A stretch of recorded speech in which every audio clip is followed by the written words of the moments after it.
We need to set up a actual predefined time slot. Well, I think usually I do it at 5, and at I mean, 5. Sorry, remind me UTC. yeah, that would be 10 o'clock your time. Okay, so 2 hours ago, 2.5 hours ago, even. Yeah. Well, for you it is until the time change. Oh, okay, so an hour and a half ago, Yeah. 11 o'clock Yeah. UTC. Okay. I keep forgetting about that time change shit. It drives me nuts. But Yeah. yeah, I mean that's usually that's what it is. It would actually be like 10 o'clock your time if it wasn't the time change. So I So mean, 11 o'clock UTC. yeah. Okay. God. However, that strange shit works. Yeah. Just keep with UTC. It's a lot less confusing for both of us. Yeah, I know. I just keep. Confusing for both of us. Yeah, I know. There we I go. just keep. Confusing for both of us. And Yeah, I know. today, my pin ratio's stable. That's. Unlike Wednesday. I seriously think that shit was on purpose because of the elections. I'm really starting to believe that, to be honest with you, because things just went too freaking crazy after the freaking elections. What, a UK ISP doing that? Why? Just because of the elections. I'm really starting to believe that, to be honest with you. I've been watching a lot of news. Have you noticed UK, the crazy shit going America, on now? Canadian. Have you noticed the Uh, crazy shit going on now that Trump's in office? It has been I it has been going nuts. They're talking about crazy shit. They even started blaming Russia for the assassination attempts. it's been quite crazy over here as well, actually, to be fair. It's just nuts. Uh, And then they started talking about like this freaking cabal of Russian freaking assassins that were, or not Russian assassins, but terrorist groups in the Middle East who were organizing assassination attempts against Donald Trump and shit. You know, yeah, I did see something about some sort of Hamas or Hezbollah, Iranian yeah. back, It just seems which wouldn't surprise.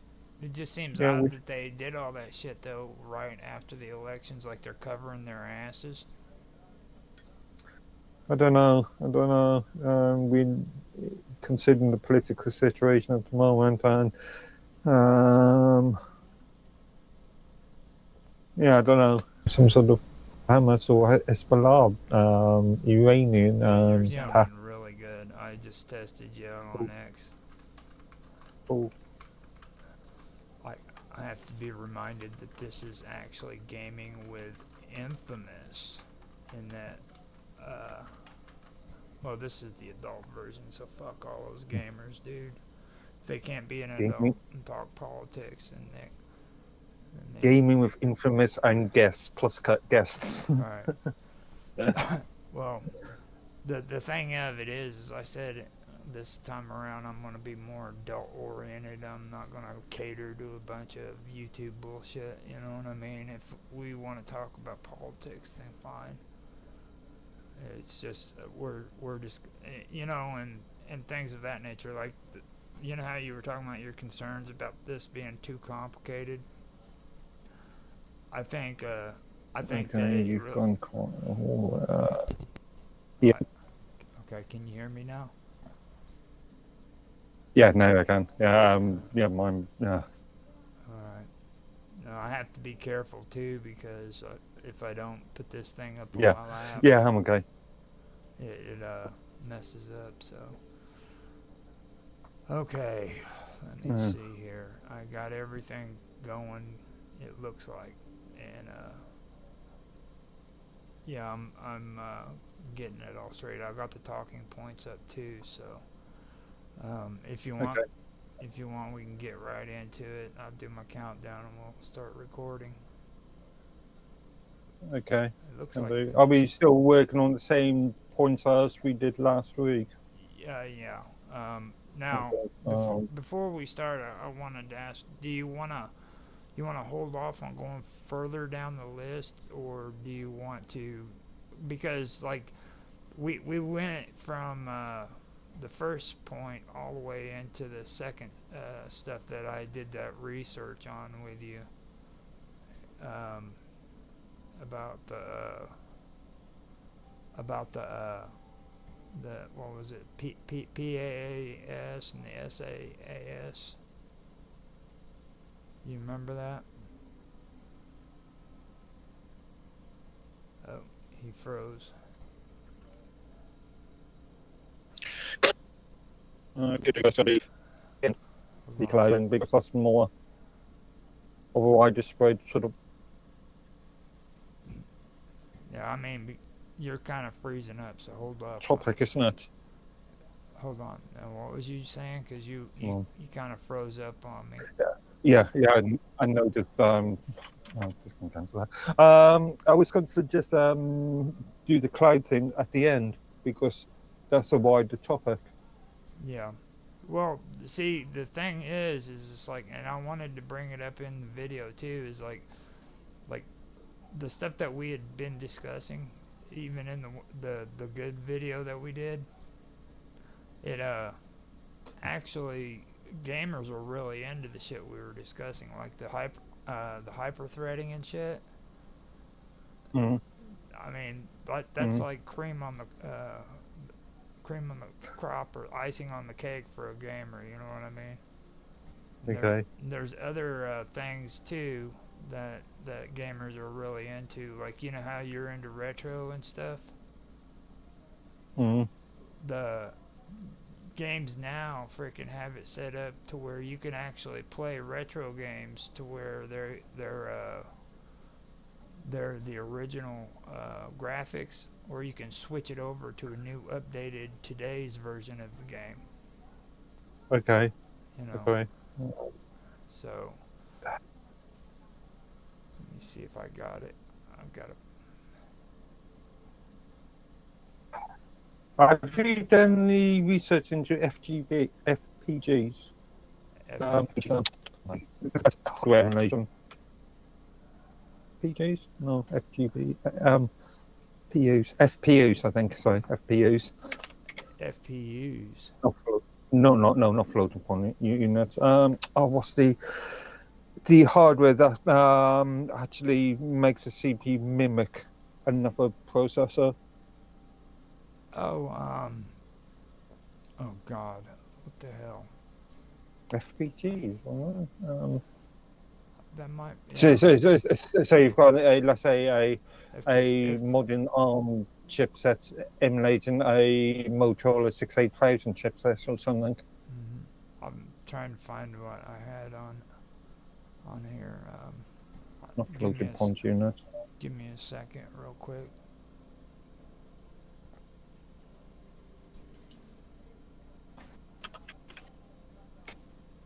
FPGA. That's what I was thinking. Field programmable gate arrays. Yeah.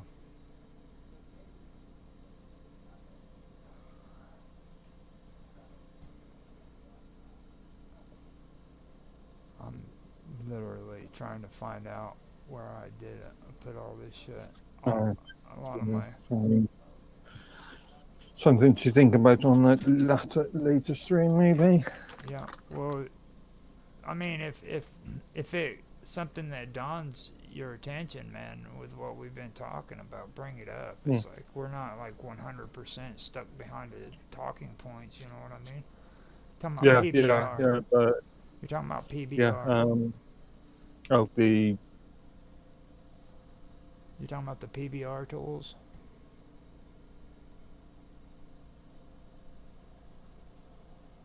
You freeze. This is terrible. Yeah, they pretend photo realistic, which isn't realistic imagery. Yeah.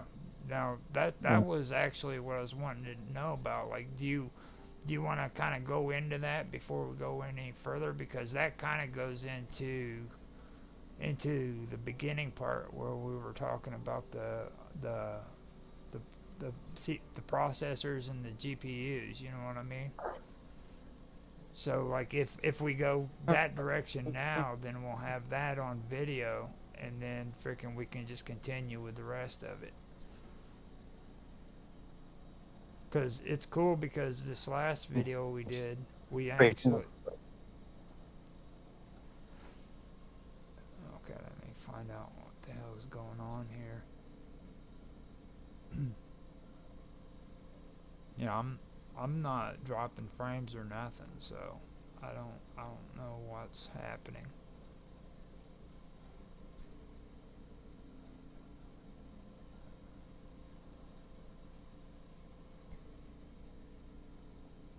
I'm thinking we should end this real quick and then come back in, maybe. There you go. Okay. You're back. Cool. All right. Can you hear me? Yeah, definitely. Okay. I'm not sure if it's actually an issue with Skype specifically, but seems to be. I'm gonna blame it on the president. I blame it on Microsoft. Any issues, Microsoft. Bill Gates, dude. Freaking who else? You know. Not anymore. Oh, that's Not right. anymore. He's too busy. He's too busy making farms. Well, I mean, you talking about Farmville? Talking about his actual agricultural operations. Oh yeah. Okay. Yeah. Okay. And besides, Trying to feed the world. yeah, on insects. Okay, so now with that being said, let me go ahead and do the countdown, and we'll get the show started. So 3, 2, 1, now. Hello, everybody, and welcome back to another episode of Gaming with Infamous. I'm Infamous OG 1973, commonly called Infamous. I'm here with Mark Edworthy, my friend from across across the lake. Isn't that how Nancy Lee says it? Pond, lake, stream, Across the pond, yeah. ocean. So, we're here to continue where we left off in our last episode. He's kind of getting frustrated too because like he thought we'd be through all this in one episode and shit, and he's like, Well, the episode we actually lost the first time we covered the majority of this, and we sort of repeating ourselves now. well, actually we went over some new stuff, and we left some of it out. But I actually went and checked the timing out on the old one that we had that I messed up. Let me point out to the new one. No, yeah, we lost like 15 minutes of record time. Okay. It felt like it was shorter, but I was really surprised. It felt long, yeah, as far as I'm concerned, it felt longer. Because that first episode was just freaking awesome. It was like me and you were talking about some serious shit, you know, and again, I'm gonna say it on the freaking recording so everybody understands this is a gaming stream, but it's also an adult gaming stream. We're focusing on gaming in an adult perspective, talking adults. So more industry-led discussions rather than gaming per se. Yeah. If you're interested in what's going on behind the scenes with the gaming industry and the tools that are being used, then this is what you want to watch. But, you know, I'm not going to orientate, or however you say that, my whole show around, you know, catering to YouTube and catering to these people who freaking are like the little YouTube gamer sissies, you know what I mean? Who can't cope with the real world. So we're on this stream. We're talking about gaming. We're doing it like normal people. You know what I mean? So, you agree with that? As normal as we can be. Okay. Yeah, that's true. So I did pull up the talking points, and I know I want to bring it up now that we're recording. I want to bring it up again about your concerns about overcomplicating these subjects. And before we go that route, I do want to point out something though, because um, we've brought up some very interesting stuff in our conversation, okay? And the one thing that we did bring up that I know a lot of gamers are interested in, and a lot of people have this misconception about gamers, like they're not really tech savvy. But the truth of it is they are really tech savvy. A lot of them build their own games, Steam boxes, and they're really into like. I've got to. Oh, go ahead. So I was just going to say I'm going to question that because for the remember I've worked in retail repairs, I've worked in corporate repairs, I've worked in education. Hold on, slow down. Slow down. And from my side, the majority of end users rather just buy a box off the, let's say, the high street chain store or the local computer store, and that's as far as they're concerned when it comes to the technology itself. Well, I mean, I'm talking about like real gamers. I'm not talking about like the recreational Farmville gamers that get on Farmville. Okay. You know what I mean? Like these guys, they go out and their whole goal in computers is getting computers that are compatible with gaming. You know what I mean? Like you know how me and you were discussing hyperthreading. And I brought it up, like I said, before we started recording, and I want to bring it up again. You know, there's a lot of people in the gaming and who are into gaming that understands the concept of hyperthreading. And I forgot the other thing that we were talking about, but it was the freaking what was it? It was in the GPU. We were talking about the the no, it was actually before that. It was in the CPU where we were talking about the lighting and stuff of that nature. Do you remember that? Okay. Yeah. Creating With pretty little boxes. Yeah, pretty little boxes with pretty lighting on it, Yeah, which I cannot stand personally. yeah, the Pro GPUs. We were talking about that, how they're designed for multi-core architectures, and then they were capable of like visually intense tasks and things of that nature. Oh, I see. Yeah.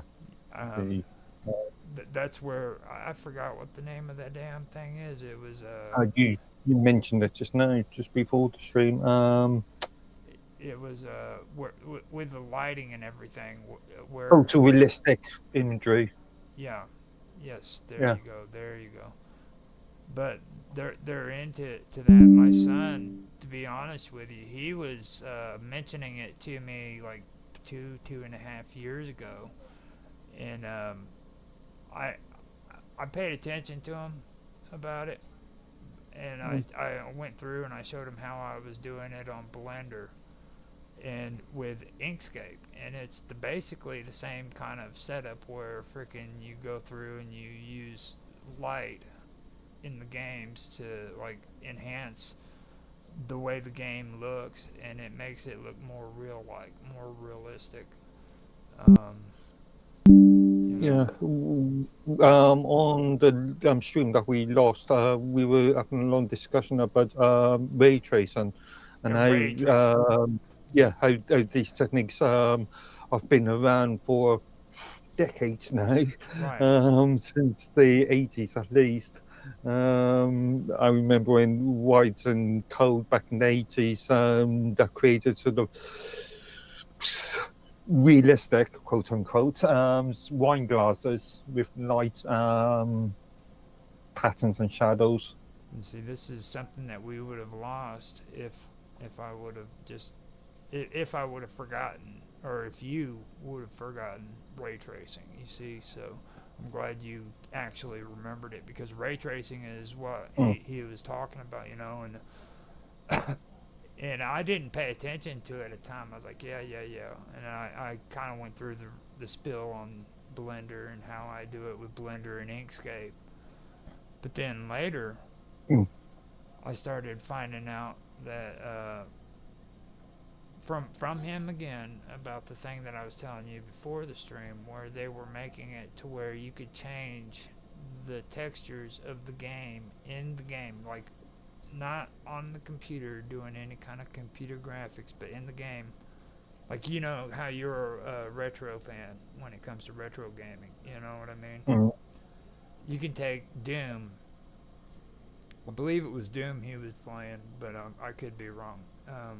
But he was playing Doom, and he was playing it where it looked like the classical Doom, where you played the game. And then what he did is he freaking changed the graphics, and it made it to where he was playing Doom with the new updated today's look, you know what I mean? So it transformed from the original graphics to the graphics of today, which I thought that was cool, you know what I mean?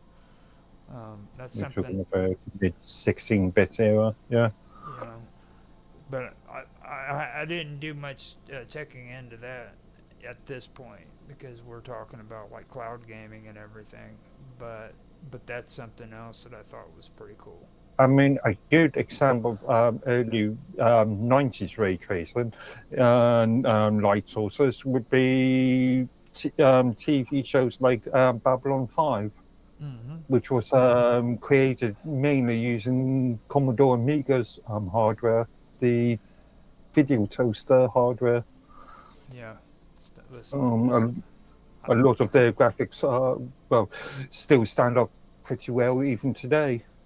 Don't mention the word toaster. I still have a soft spot when it comes to that, because like when I started out, man, I didn't have anything great and spectacular, you know, and everybody kept telling me that you can't do this with the computer you got, and I was bound and determined to try to show them that they were wrong and I was right, you know. Well, back in the days when Babylon 5 was there, and I was using an Amiga 500 Plus at home, and technically, if I did all the sort of hardware, I could create seamless sort of quality, sort of graphical output. Yeah. Machine.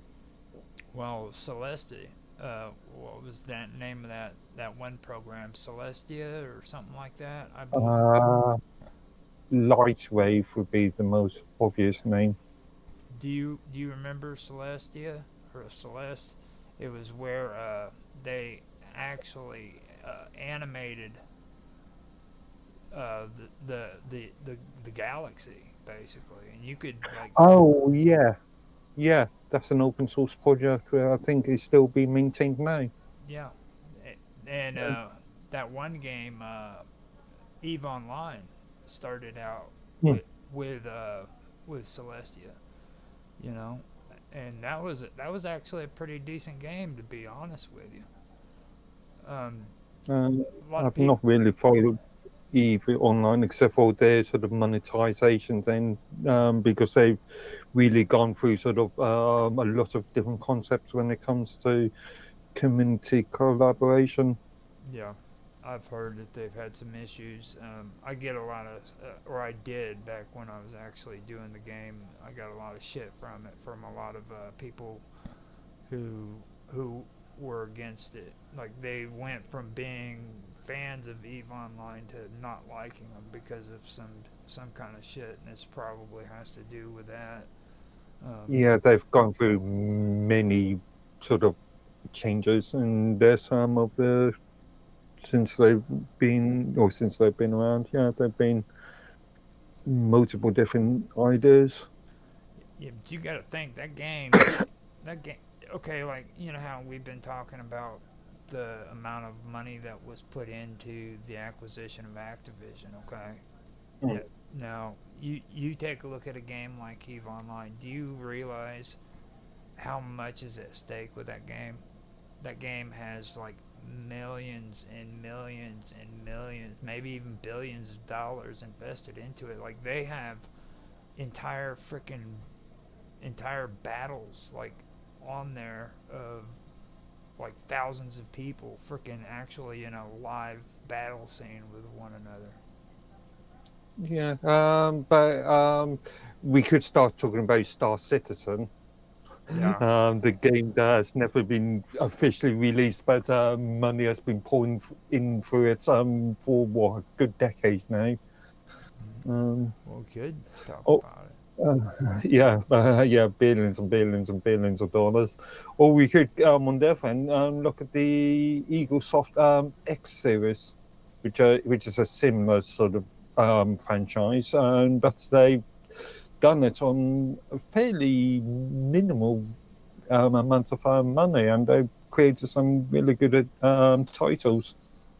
Well, I mean, I would actually get into more of those kind of games, you know what I mean? But the deal with me is like freaking when you get into them, there's just so much battling. I went in, I forgot what the name of the game was, but it was supposed to be like it had the largest battles on the internet, and I went in there. It was and it was intense. It was like there was so many people dying at one time that it was pathetic. You know what I mean? Like the whole point of the game is to go in, die 3 seconds later, and then come back. And the other issue there with these sort of space sandbox simulation games is that they are extremely time consuming. I mean, as an example, the X4, um, you're going to have to stick in a good 100, 200 hours into it before you get anywhere, really. Yeah. Mm. Now, the whole thing that I was talking about with you earlier was the fact that we could go into covering SaaS and then PaaS and then For the PBR. cloud. You know what I Yeah. mean? Because like that was something that we left out in the last episode that was actually a pretty cool conversation. Like all the stuff we're talking about here actually kind of blended into that whole conversation. You know what I mean? Mm. So, I mean, if you want, we can go that direction or we can finish up on the list. But me personally, Well, seeing as we're already on the sort of imagery sort of side, let's go into the photorealistic imagery okay. point. So first, let me start out with um, uh, the PBR. So let's I'll do the reading like I did on the first Mm. um, on the first episode that we ended up losing. Yeah. So let me, and I believe PBR was the first part. Mm. Okay, so I have yeah, here it is. I found it. Okay, this is a This is what I did for a comprehensive guide to physically based rendering, which is PBR. It's a software as a software as a service, which is SaaS, and platform as a service, which is PaaS. Yeah, that's more related to cloud computing, whereas PBI is more related to imagery sort of creation. Right. So modern technology increasingly relies on advanced digital rendering techniques as well as cloud-based software solutions to support innovation and growth across industries. Three major technologies that play unique roles in today's landscape are physically based rendering, PBR, software as a service, SAS, and platform as a service, PaaS. Although each of these technologies serve a distinct purpose, they share a common goal of streamlining processes, enhancing efficiency, and maximizing output. Now, physically based rendering (PBR) is a realistic approach to digital rendering. Physically based rendering (PBR) is a method of digital graphics that seeks to create high realistic imagery by simulating how light interacts with surfaces in the physical world. Instead of relying on traditional shading and texture techniques, PBR is grounded in the physics of light and energy conservation, making it particularly effective for industries that require precise and lifelike representations of objects, materials, and environments. Now, before I go farther with that, there's something I do want to point out. I do play around with Blender, okay? And I'd like to point out that doesn't only apply to just making things look realistic. I use that same practice with lights instead of shading to do things like comic book style. Or like if I want a dark theme, I'd use a light with darkness around it. You know what I mean? Because on Blender, you can either use sunlight, you can use spotlight, or you can use different types of lighting. You know what I mean? And from multiple angles as well, so yeah, even on where you want to push the shadow or highlight something. right. And they also have this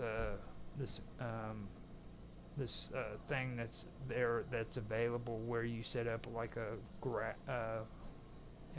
graph around the scene that you want, and it'll make sure that light is put in the same exact areas where you want it, and then it'll also make it to where light will not be in the areas that you don't want it. So you get to determine within this area where you want light to be and where you don't want light to be.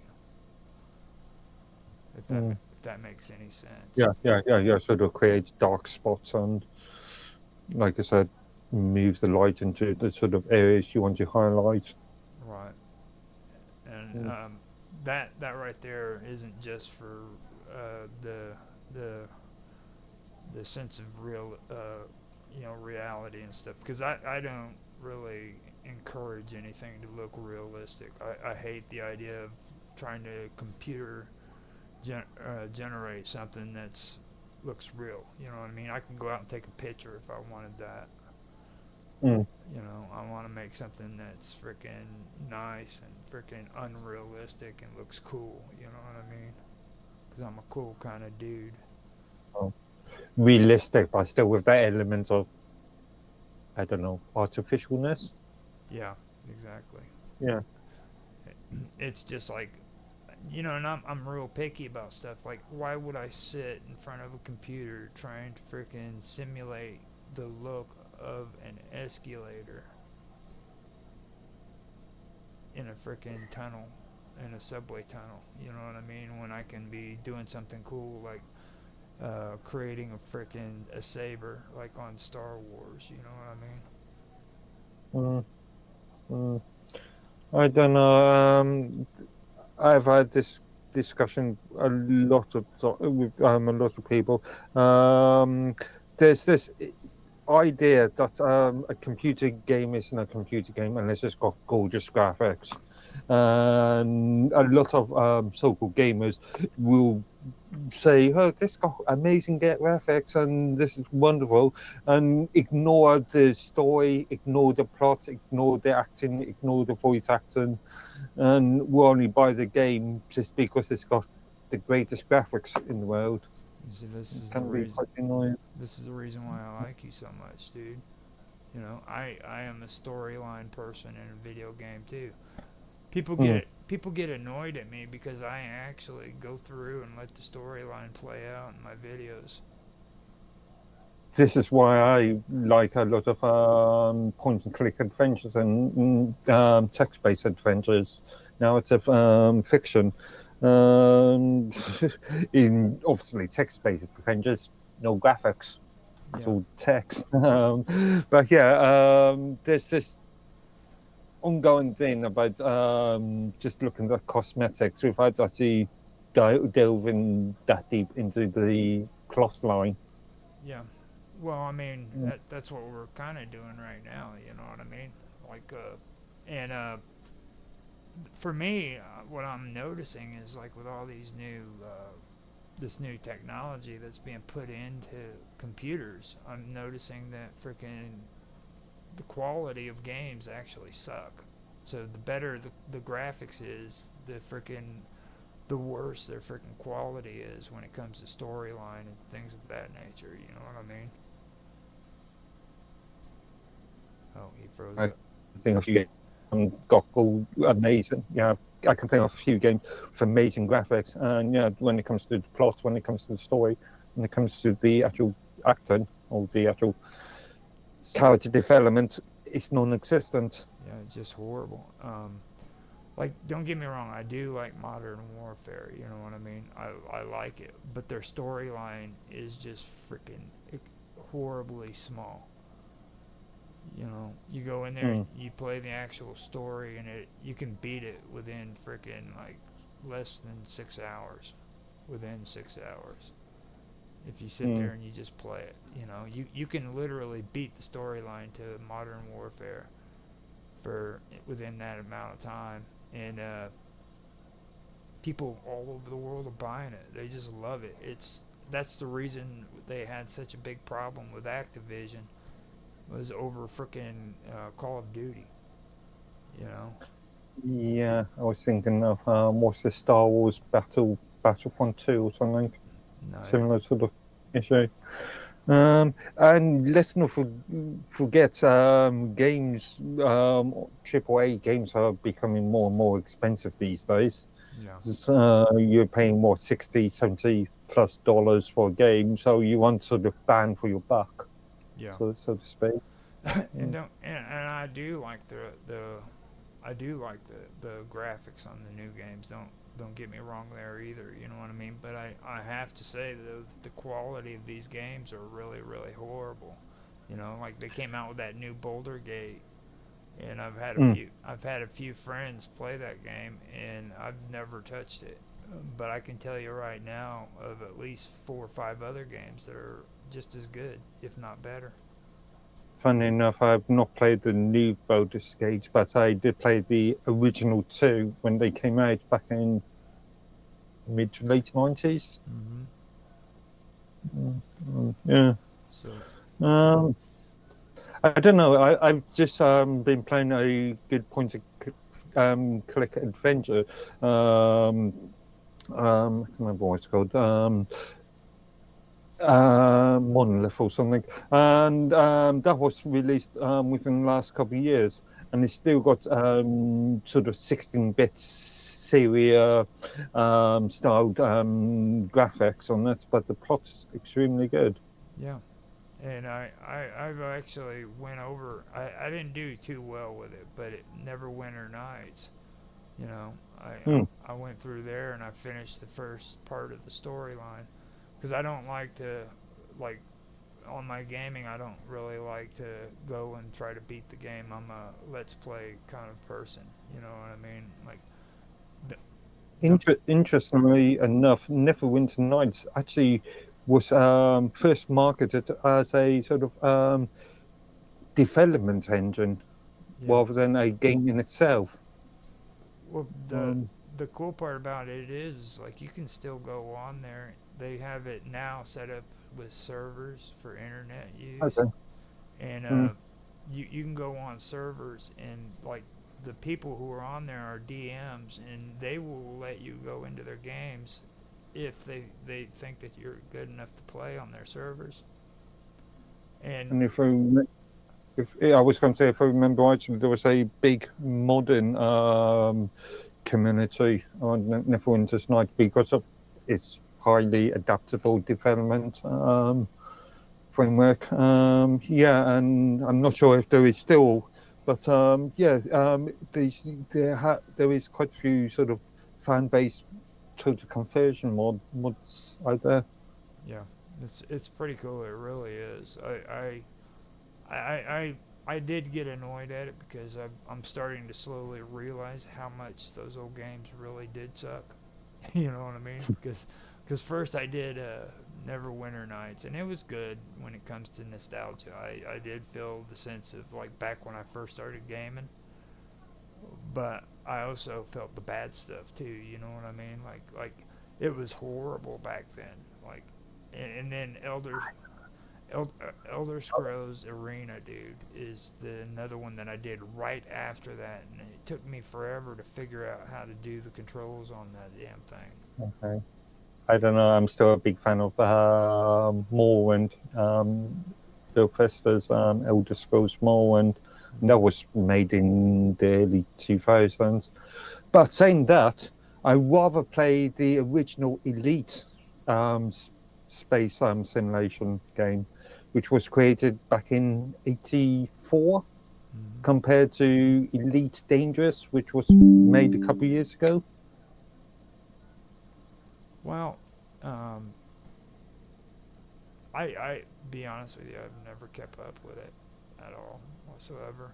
Oh. I okay, so we're talking games. I can go ahead and say this. I am completely disgusted with the gaming community. Okay, for everybody the who's broad community. well, let me just finish here because this is a good Okay. thing that needs to be said. Okay, for everybody who was raised around the games for Elder Scrolls, who talks all that great shit about, oh, this is what the storyline is, and this is what the storyline is, and this is what the storyline is.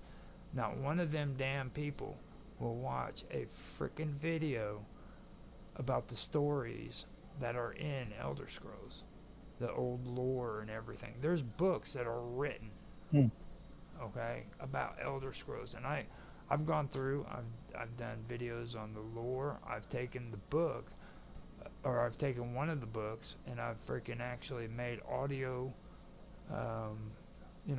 narrated stories on video and put it on freaking the internet, and nobody watches them. Nobody likes them. You get very little views from them. You know what I mean? Okay. And D&D, I did it with D&D 3.5. I did it with. I actually started doing it with D&D 2, the second edition. I did it with Forgotten Realms. I've done it with freaking all these role-playing games. Like White Wolf. I even did it with them. I've made all of these videos on them, and nobody watches them.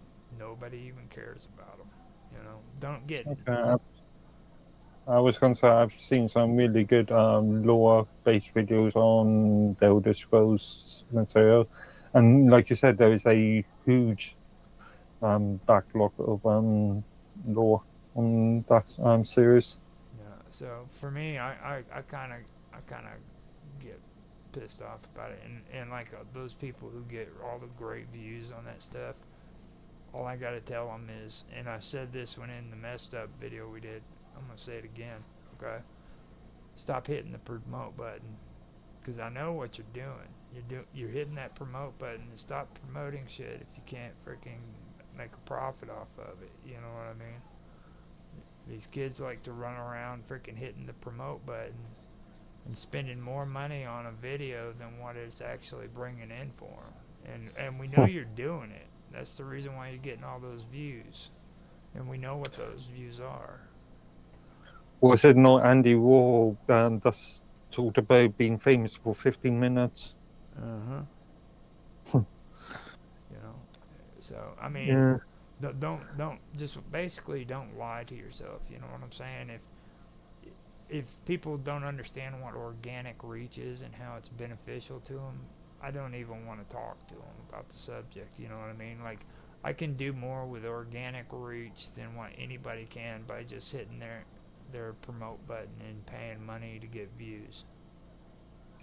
I don't know. It's a double-edged sword because unless people are actually viewing you, I can get organic views. That's what organic views Yeah, is. it's a double-edged sword. You know, like, Yeah. promote doesn't necessarily mean you're getting views. Okay, what that means is they're pushing it and people are getting a glimpse of your video as it passes by their freaking browser.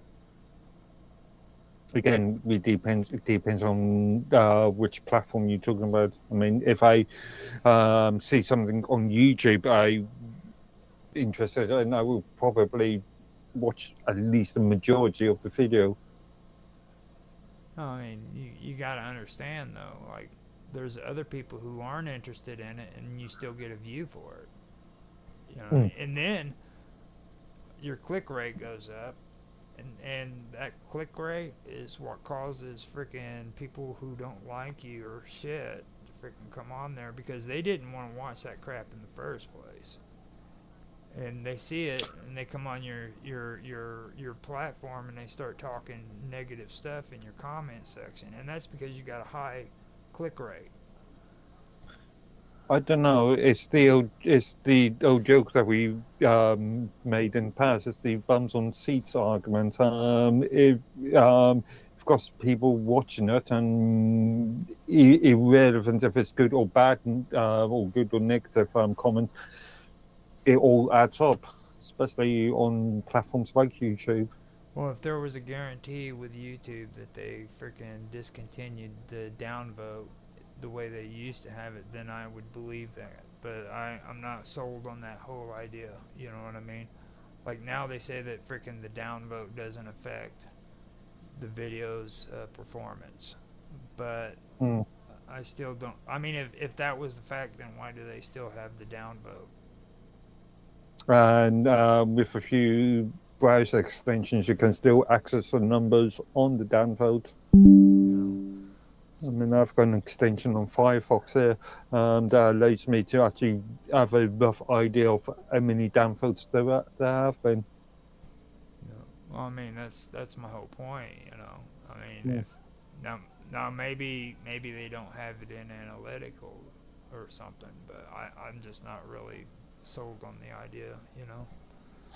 I had this discussion with Minds.com some time ago when they were deciding to remove the downvotes, and as we know, when it comes to the analytics, they don't count downvotes; they only count upvotes. And I made the argument that it would be better for everybody if you just counted the votes just as a singular sort of number. Yeah. Like, get rid of the whole thumbs up and put a star in its place. Oh, no, keep the thumbs up and thumbs down because that's still an indicator for the user to the viewer if they were interested in it. But if you are going to base a monetary sort of value upon the votes, then you should treat down and up votes as the same thing. Well, yeah, but then that would also freaking hinder the small creator, you know, because, like, most of these people who have all these views, it goes back to the promote button, you know, option. Like, I can sit here, I can put out a shitty video and freaking promote it to hell, dude. I can make it to where freaking over 100,000 people see my freaking video, dude. If I had the money to do it. You know? Yeah. I did a small experiment. I don't use Mind's boost function all that often. I think up to last month, that was the first time I used it in over a good year, and I just did a small experiment and put in something like, I don't know, what was it? 50 Minds tokens on a boost, and then received about the same amount of viewership. compared to what the average of mine is, about 5 to 6 views per Yeah. post. Yeah, it's about the same. Mm. And you know, the thing of it is like now with mines, I don't even use to promote, and I just start networking and actually having real conversations with people. Okay, Mm. and Mm. my views have gone up just because I'm actually getting to know these people and having conversations with them. You know what I mean? And even on YouTube, I'm getting more. There's more. It's more solid. You know what I mean? Because not only are people coming on and watching my videos, but I'm having a conversation with them in the comment section, back and forth. Like we actually have conversations, and Yeah. everybody's so Also, caught up in that algorithm thing, but they keep neglecting the communications part. Like, you know what I mean? yeah.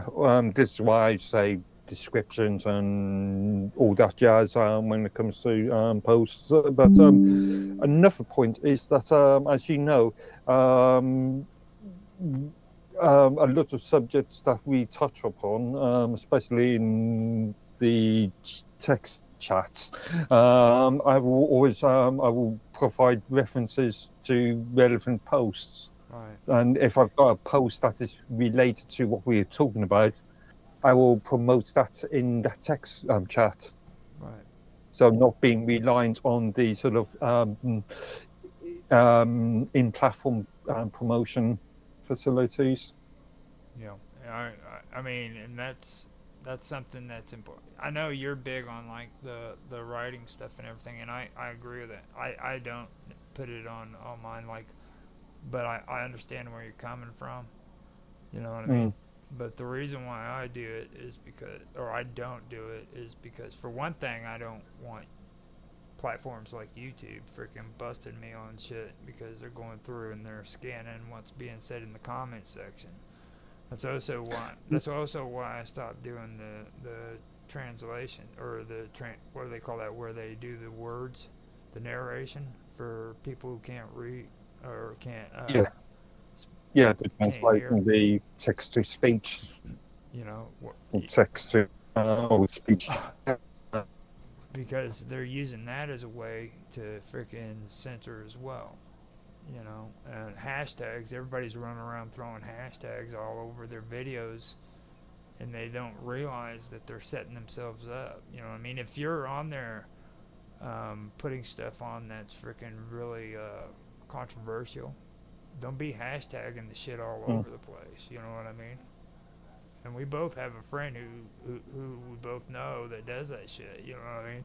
There's stuff that you shouldn't be just openly throwing out with a hashtag and an at symbol. You know, if people Mm. are interested in your content, let them come to you. Let it be natural. Don't. Again, you can be overwhelmed by the amount of semantic what we call hashtags. Yeah, you can have over, and this is one thing I'm in favor. I was in favor of when mine changed unlimited tags to a maximum of 5 tags per post. Yeah. Well, I actually learned from that when I got to say this, and I know some of them from mine is probably watching, and I'm going to say this: they do have the best SEO that I've found. And I know you'll probably disagree with me on that, but I do think they do. It has improved.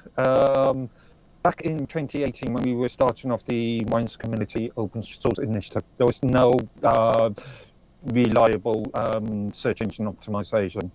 I had staff members saying, "Well, it's Google's fault." In reality, it was the development of the framework of Mines.com itself. It was staff's fault for not implementing reasonable search engine optimization, and hence why I created a sort of satellite website just to promote the Mines Community Open Source Initiative, which link back to Mines.com. That's pretty cool. The one thing that I really liked about it, and I was there, I know this for a fact. Okay, Mines was the first ones that, well, one of the first ones, because I'm not on every platform, but they were one of the first ones that actually gave you suggestions when you typed in your taglines, you know, and Yeah.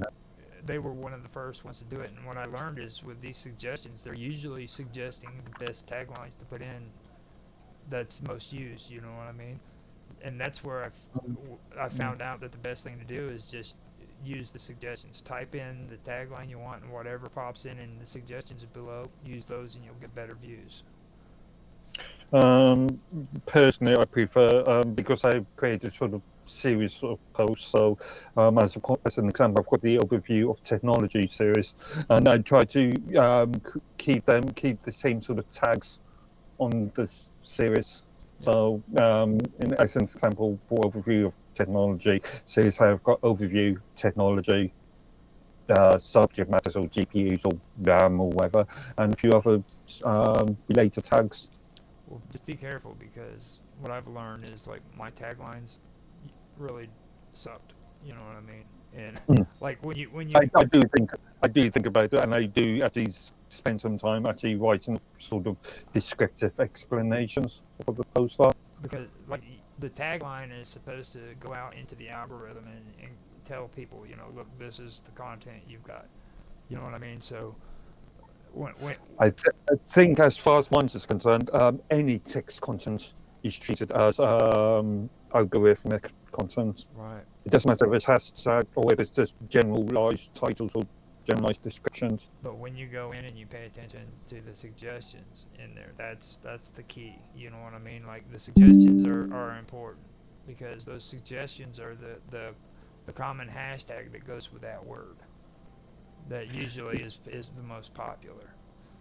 You know. It depends because obviously a lot of content of mine is sort of more politically sort of motivated. So if I'm talking about, I don't know, the overview of x86 chipsets, mine won't have very many suggestions Tech talk. on that. Tech talk. Technology. Yeah. Technology. Or, again, I'm thinking of my overview, my long-going overview series. You know, technology is a real big big tagline on Minds.com. And if Yeah. Tech Talk is another one. That's the reason why I wanted to name it Tech Talk, was because the name of the game, or the name of the stream that we do, and then Tech Talk as a tagline, as well as freaking Tech Talk being in the name of the freaking video. You know what I mean? So you've got an algorithm there that's matching up with 3 different things. Yeah, again, I will for the overview series, I will use things like computing technology overview, and then the extra 2 words will be related to the specific video itself, Yeah, I know. or the specific post itself. You're doing it like the old school, the way they taught you. Like make sure that the taglines are in the description. It's in the freaking name. And Yeah. all that. A percentage of words within the content should relate to the tags. Yep. That's where they used to teach you. Now, Mm. well, they still do, but I mean, a lot of people have gotten smart, you know, and figured out ways to incorporate all that. Like, you can take the words and just use them as a hashtag down in the freaking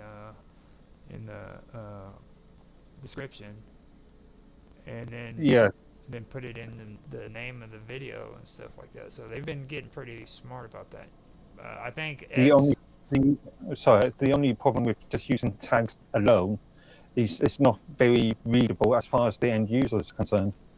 So if the end user wants to get an overview, a synopsis of the content of the video, a hashtag isn't really suitable.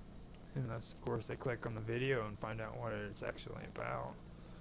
Yeah, but if let's say you've got a 45-minute video, and they're just interested in having a quick synopsis before they go out and do their groceries, for instance. Tough shit, dude. It doesn't benefit freaking me.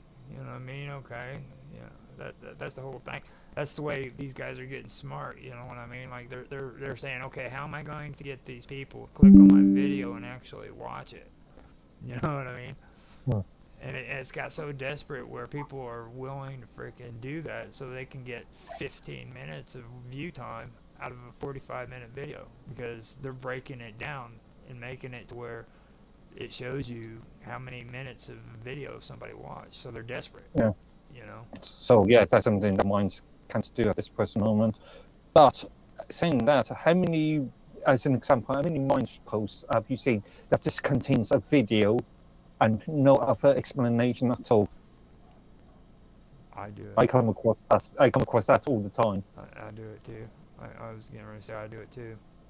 So, Mm. so now that we've had our small talk, let me do some more of this PBR stuff because I can finish that up. And Yeah, that's the subject. so the key concepts in PBR is energy conservation. All right, one of them is, and it's one of the primary principles for PBR, and it's that surfaces cannot reflect more light than they receive.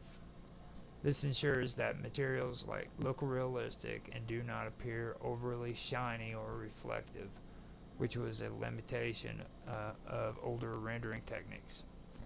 Then you have the Fresnel effect, and this effect accounts for how reflectivity changes based on the angle at which light hits a surface.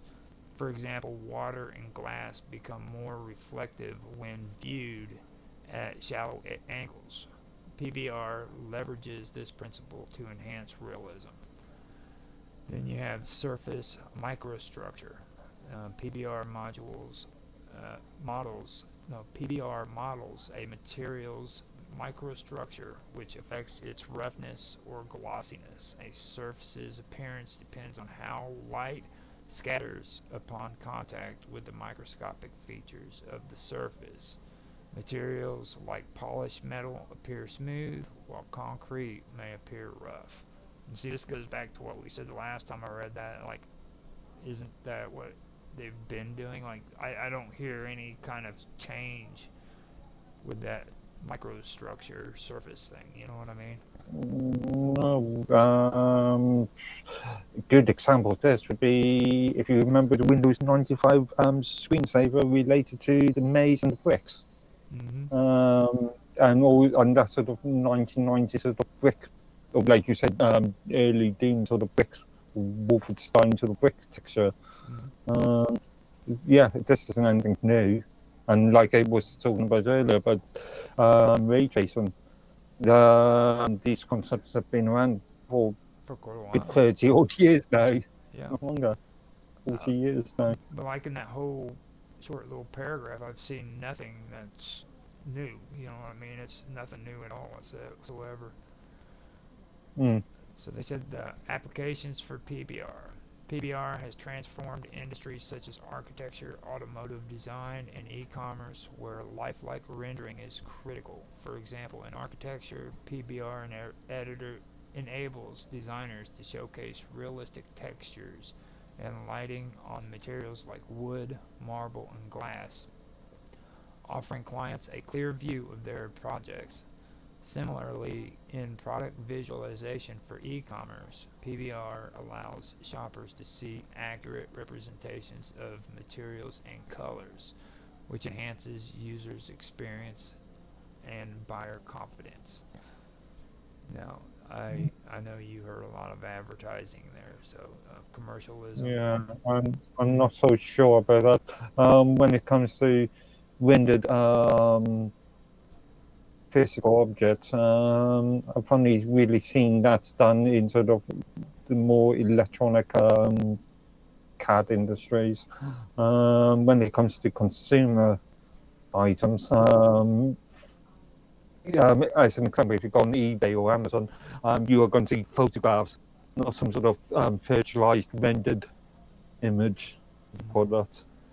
Now with glass, I learned that. Okay, a lot of people don't understand the concept between translucent and transparent. You see, there's two differences. In what sense? I actually had to learn this when I was doing Blender. If I go and I use translucent, it's not the same as what transparent is. I can't remember which one it is, but if I use one, it's not going to show it as a glass material where you can see through it. You know what I mean? Whereas if I use the other one, it does that. And the reason why I didn't understand it at first was I didn't realize there was a difference between translucent and transparent. And this is kind of what they're talking about right there. and it's something that Blender's had for quite a while, you know, um, Mm. which is which is actually kind of cool.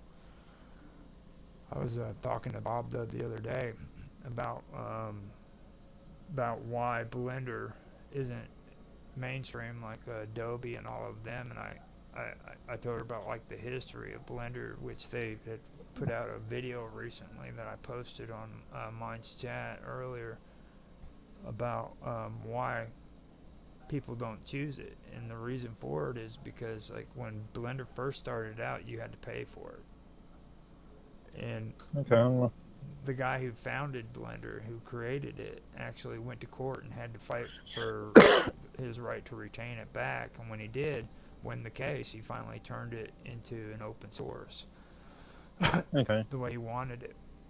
And because of that, it slowed him down. So while all these other companies like Adobe and all these other ones were growing and getting stronger, he was recuperating from that. You know what I mean?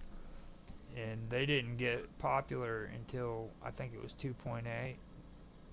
After that, that's when all they started getting in the donations and stuff like that, and all the changes started coming around that they're having now. I'm not sure about that because companies like Adobe and Lightwave, being another big company in this, I've been producing software for, let's say, back in the 90s. They've had a long history. Well, Whereas you know, Blender, Blender's been around since the 90s. I thought it was only the mid 2000s. No, it's been around. The original company was a different name, and they changed it. Okay, it's in Blender Foundation now. Yeah, but it's been Yeah. around since the late 90s. I'm pretty sure, like Oh around yeah, that. yeah. I just checked on Blender. Initial release 1994.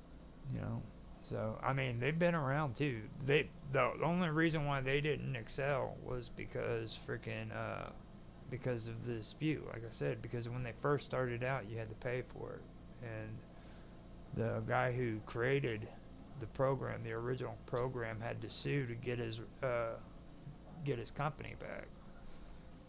It's actually Um, an uh, go ahead. I'm also thinking that Blender has had a lot of big backing, both in Hollywood and a company that isn't that far away from me, actually, Pixar Studio.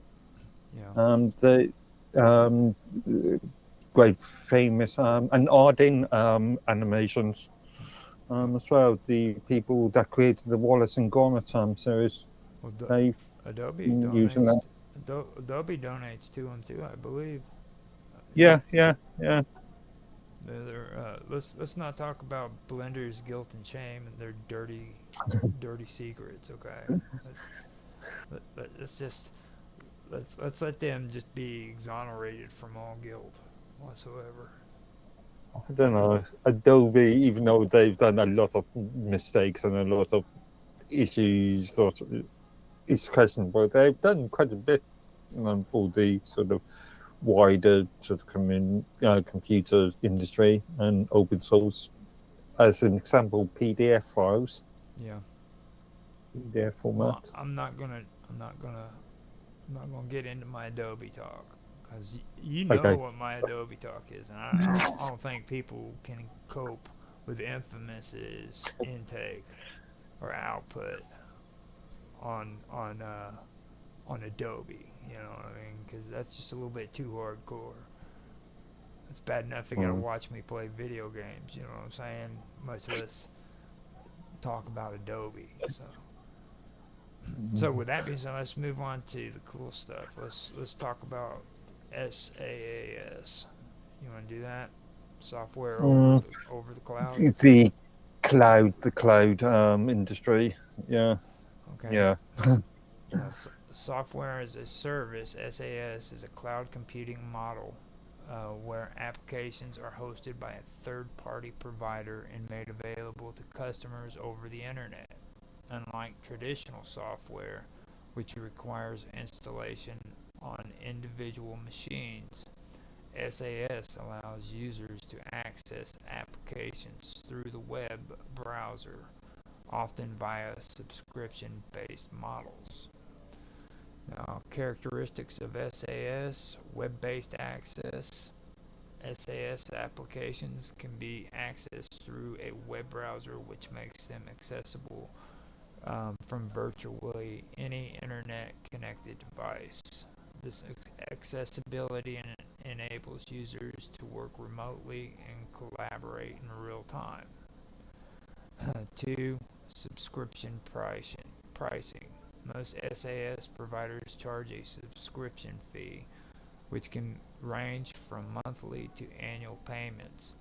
This makes software more affordable by distributing costs over time and eliminating the need for large upfront investments. Automatic updates. 3. SAS providers manage software updates and maintenance, freeing users from the responsibility of managing upgrades and ensuring that they always have access to the latest features and security improvements. Security changes, let's say, not necessarily improvements. Yeah, that's that advertisement Yeah, stuff that you hate so much. If you want to make Mark Edwards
worthy mad. Like, he started moving real fast right there, and that's what fucked up his broadcast, is because he got excited, So,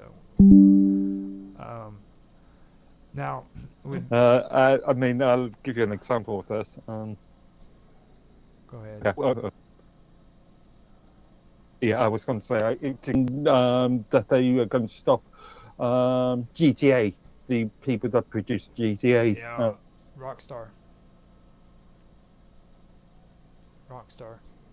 I'll wait for him to said that they will stop. Okay, restart that. What you're saying, you kind of stopped. Yeah. Okay. Yeah. The people that produce Grand Theft Auto, Rockstar. They recently said that they're going to disable all multiplayer streams on the last version of Grand Theft Auto on Linux-based devices, computers, because of so-called anti-cheat reasons. Which means that if you want to play Grand Theft Auto 5 on a Steam deck, you are no longer going to be able to play the multiplayer version. The single player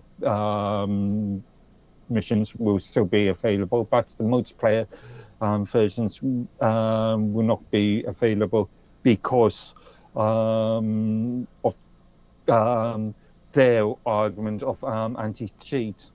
Well, see, that's kind of my whole thing with this whole thing with cloud servers. Okay, this is the reason why I have a hard time really selling into it. And the more I read this stuff, the more I like it. Don't get me wrong, but I'm still suspicious about a lot of things, like what you just said right there. Okay, that's an issue. And one of my buddies, my gaming buddies, Casual Hardcore Gamer, he had a podcast, and his partner on that show, he had the same kind of attitude towards this web cloud or cloud gaming too. You know what I mean? And for me, I see that as an issue. But what also sticks out to me is, like, when you go in and you pay these subscriptions, all right, every month or annually, does that guarantee that you're still going to be able to play the game after you stop freaking paying that fee?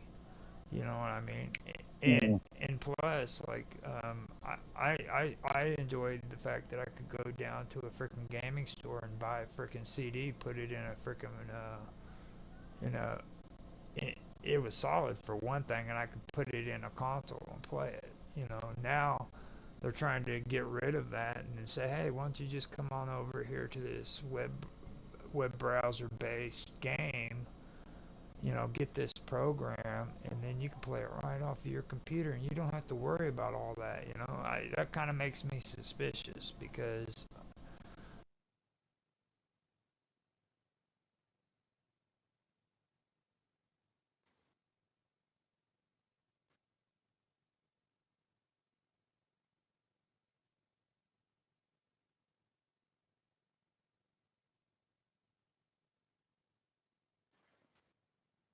like, what happens if I do something that's against terms and conditions when it comes to this platform? You know, when they turn around and they restrict me or they kick me off their platform, do I lose those games? There's a legal issue, legal dispute at the moment happening in the US in relation to bequeathing Steam accounts. So let's say you're my next of kin, and you've got a Steam account, and you die, as an example, and then can I, as your next of kin, access your Steam account and access those products? And at the moment, the US law says, or the Steam Terms of Services say that only the owner, the actual person who owns the account, can access that software. Now, the solution to that is start handing out passwords. Okay, you go in and you yeah, but that would be a violation of the Terms of Service agreement. Well, don't tell nobody. Still, it's still a violation on a moral, on an ethical point of view. What happens in Vegas stays in Vegas, baby. You know what I'm saying? I mean, you hand those passwords, you hand those passwords out, and you shut your mouth, and you don't tell nobody. There is a greater issue here. Traditionally, software, as you when you've purchased software, you've never owned software. Same as books and other medium. You own the physical device or the physical media that software is stored on. Right. And then you buy a license to use that software, not to own the software. But there is also another issue here. We've seen this in other industries. As an example, the Ring doorbell, the camera doorbell Ring that is now owned by Amazon. There has been times when that company has reduced specific doorbells with cloud access. Recording of videos and audio onto third-party infrastructure, and then a year later they discontinued the cloud access, therefore making those physical devices obsolete, making those physical devices no more than, I don't know, bricks. Well, I mean, I understand that because like back when I was younger, about like CDs for music and stuff, I understood that whole concept. That goes back even before all of this. Okay, Oh yeah, but yeah. Like I said, but my whole point is at least we had something physical. You know, that I think that's what the big deal is for me, is like at least we had something physical that was tangible and actually in our hands. You know what I mean? That's a big deal. That really is a big. I have a CD, and even though I'm not allowed to use it for copyright purposes, which I no, understand, I can still use it. You know? this is where GOG, that game store platform, is getting it. I believe is getting it correct, because what they do is they uh, distribute the entire software package as a compressed file, and then you can just decompress it on your machine and store Yeah. See, I like that. I do like that. At least you get a file on your the computer. compressed file. So if you do lose your Yeah, I agree with that. I agree with Galaxy of Games big time. And if anybody's listening and they've never heard of Galaxy of Games, go check it out. That's a cool freaking platform that should get a lot more respect than what, GOG.com. Yeah. you know, GOG, GOG.com. Um, and they actually freaking deserve more credit than what they've been given. Not there ain't too many people that really know about them, so I'm glad you mentioned them. That's really cool. Mm. Well, I Cause think they're probably, well, I was going to say the second biggest player after Steam, but probably not. Probably, not Google Stadia anymore. That's a dead project. But the Microsoft store, yeah, probably the second biggest player. believe it or not, well, Microsoft is probably the biggest, but there's other ones too, like Unreal Engine. They have Epic Games. Yeah. The Epic's got their own store, haven't they? Yeah. Yeah, and they're really big on their stuff too. So Mm. I would still go with Galaxy of Games though over them any day of the week. They have a really good selection and they're not freaking expensive. Like they even have good deals and stuff even. So But yeah, again, in their major competition is Steam. And funny enough, the majority of the games I've got purchased are Steam-based games.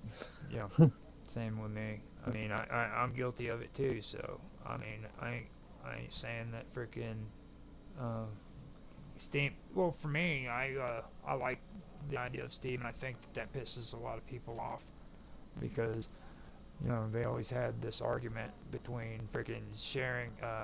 Well, how, like why do you have to worry about freaking having consoles interact with one another when all you have to do is get your ass on Steam, buy the program, and you can interact with anybody? You know, but you have these people who are so stuck, they're anal retentive, and they think freaking, well, I should be able to sit on my Xbox and put my game in, and somebody who's on PlayStation should be able to automatically see it. No, dude. Go through freaking Steam, and you can do it. I don't know, because remember, Steam isn't available for every single platform. That's my point. It could be, though. It really could be, if they wanted it to be, So,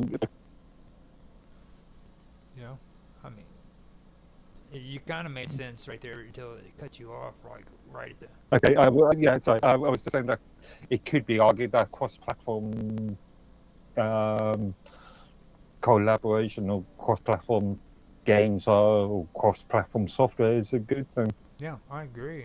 I think it is, and that's the reason why now that I've been going through this stuff, it's harder for me to actually hate cloud gaming because I mean, even though we've had conversations about all these parts and you heard all that commercialism and stuff, you got to admit, like, they're coming up with some pretty healthy ideas here, where they can make it easier for gamers to actually do this kind of stuff. So, I mean, I'm kind of, I like them a little bit better is all I'm going to say.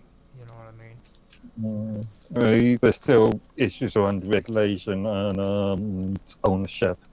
These sort of issues have been going on for decades now, and I'm not going to end anytime soon. Yeah, I don't think they will either. Okay, let me see what's going on here. I have a funny little wheel turning on my computer because it was acting all. It's loading at the moment. You can hear me still, right? Yeah, fine. Okay, so I just wanted to make sure now that I can get on to the next part.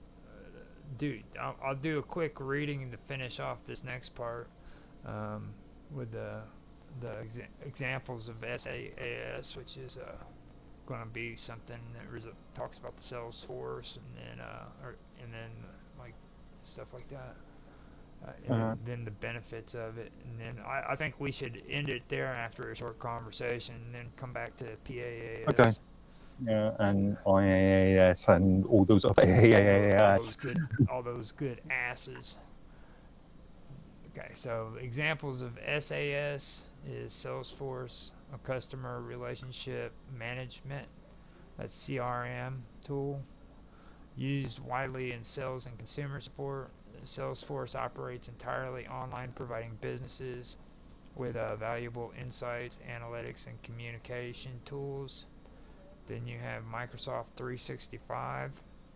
This suite includes popular productivity apps like Word, Excel, PowerPoint. Users can access and collaborate on documents in real time regardless of their location. And then you have Zoom. And video conferencing software like Zoom have been essential for remote work, connecting users around the world for meetings, webinars, and other collaborative effects. Now hold off on that Zoom conversation because I can hear this coming, okay? Let me just finish the reading because I want to talk about Zoom, but let's hold off, okay? Now, the benefits of SaaS. Cost effective.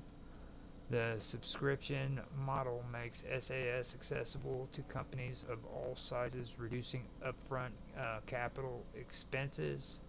Scalability. SaaS applications can grow with an organization, allowing users to add or reduce capacities as needed. And then accessibility. Users can work from any device with the internet connection, supporting flexible and remote work arrangements. Now, before we get to Zoom, I wanted to bring something up here that keeps popping up, and I want your opinion on this because this would be better for you to answer, okay? Now, they keep talking about how these subscriptions are so great because it helps to freaking maintain their infrastructure and everything and gives you better quality and all that crap, okay? Now, if they didn't freaking have this this system set up to where you had to freaking get on the internet and communicate back and forth and everything, and you just went and you freaking did your download program, and you play that way with a program that's downloaded to your computer, would they need all of that freaking extra shit that keeps their quality and all that supposedly going? Would that even be necessary? Oh, it depends on the infrastructure. If they are using a sort of server client sort of methodology, then yeah, obviously they're going to need to serve. Well, I mean, my whole point is like the Elder Scrolls, okay? Skyrim was a good deal, a good example, okay?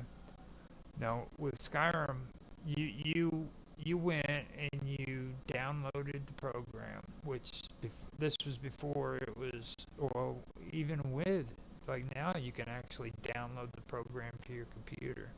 And if I wanted to play freaking multiplayer with Elder Scrolls, I could do it right there with the download on the computer. Now, if I did it that way, would they need that freaking money that they're drawing off of the subscriptions? You know what I mean? And it's a one-time purchase, and it's mine. Okay. You're kind of cutting out. Give it a second. Okay, so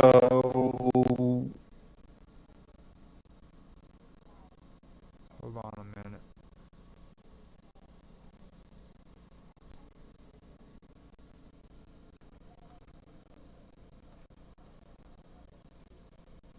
to the sort of client server sort of thing, or the sort of browser sort of based. Yeah. That's basically it. Browser, the web browser is the client software. Yep, you're gonna have to repeat what you just said because that was all jumble. So, okay, yeah, I'm having major problems at the moment. Yeah, It's doing it to you again.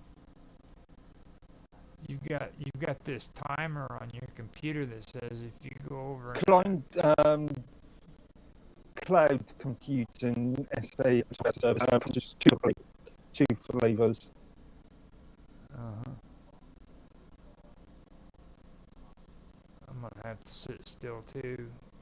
There's some bad juju going into the system right now, and like you're actually cutting out. We're probably gonna have to freaking cut this short because it's doing it again like it did last week. But if it does, man, I'll freaking I'll let you know because I have a feeling you can still hear me, but for some reason you just keep freezing up on me. You know what I mean?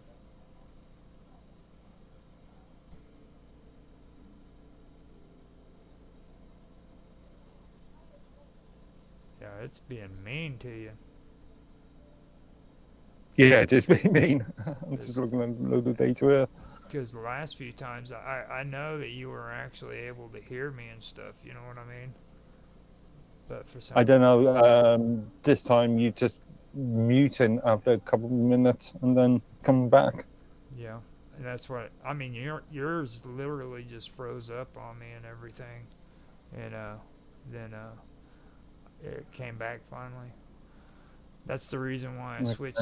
That's the reason why I switched it around this year to where we have the video game playing in the background with my Gaming with Infamous on the side, because like we had that issue with last year where frickin' the video was lagging or some shit like that, you know. So I figured I would go ahead and change it around like that.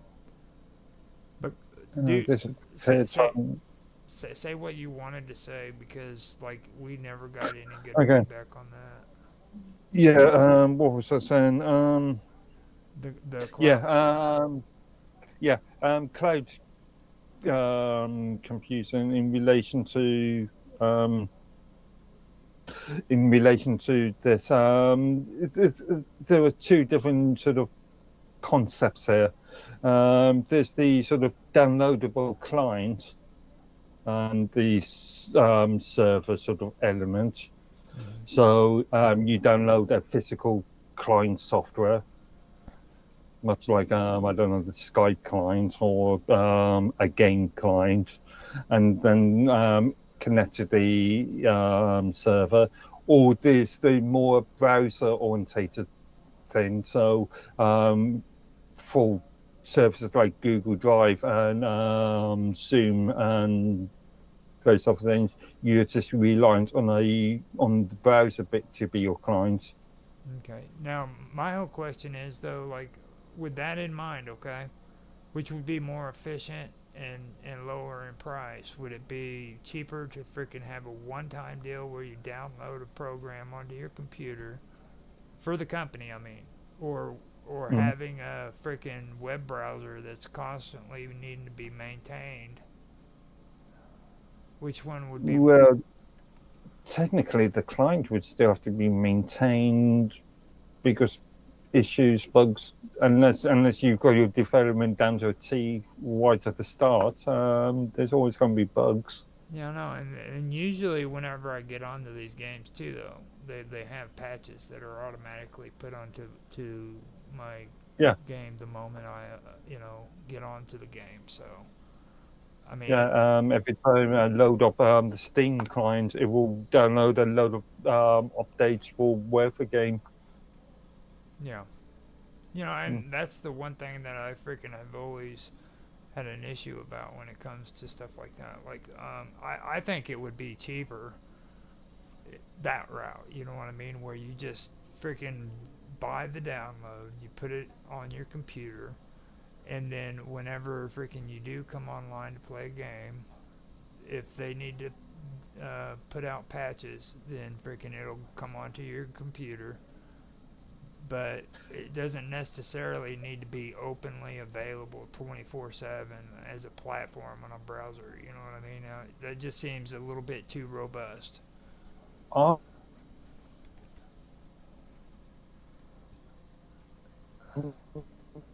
Okay. We're not even gonna make it to Zoom. We'll fight to get there though. We will fight to get there. sorry, Mister. I said I don't even think we're gonna make it to Zoom, man, with the way this stuff is acting up. But Yeah. you know. So what's your thoughts on this whole thing about what they're saying there about Zoom? In what respect? Do you want me to read it back to you? They said Zoom conference software, okay, has become essential for remote work, connecting users from around the world for meetings, webinars, and other collaborative efforts at a low price. Okay. Okay. Yeah, I get it. So you were saying Zoom, a single product, has been essential. Yes, that's what I'm saying. In relevance, that's companies like Microsoft's been doing this using products like Skype for many years now, and there are a whole load of products, both commercial and open source. As you personally know, I've used Nick's Cloud Talk in the past. We've used Jitsi in the past. Yeah. This argument that's one single